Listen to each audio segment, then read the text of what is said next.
Калина очень эффективна при лечении простудных болезней, особенно тех, которые сопровождаются сильным кашлем сухого типа. Из ягод делают лечебные отвары, чаи и настои. Причем, кроме того, что они эффективно защищают органы дыхания, они еще и очень вкусные. Горьковатый вкус калины быстро проходит во время заморозки и разморозки, либо же при термической обработке. Чтобы приготовить напиток с калиной, медом и лимоном, необходимо растереть ягоды калины в любой посуде, после чего полученная масса заливается кипятком.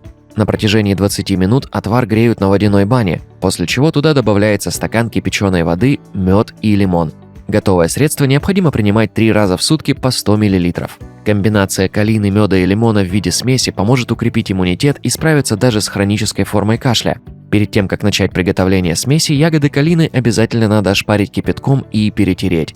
Затем смешиваем с медом в пропорции 1 к 1. Добавляем немного мякоти лимона и настаиваем в течение 1 недели в холодильнике. Употреблять необходимо по 1 чайной ложке 3 раза в сутки после еды, понемногу рассасывая средство для достижения эффекта обволакивания больного горла. Таким образом, вы сможете очистить органы дыхания от вирусов, укрепить иммунитет и вылечить кашель. Приобретая товары по нашим ссылкам в магазинах наших партнеров, вы получаете лучшую цену и помогаете развитию канала. Переходите по ссылкам в описании и заказывайте все необходимое. Стараемся и работаем для вас.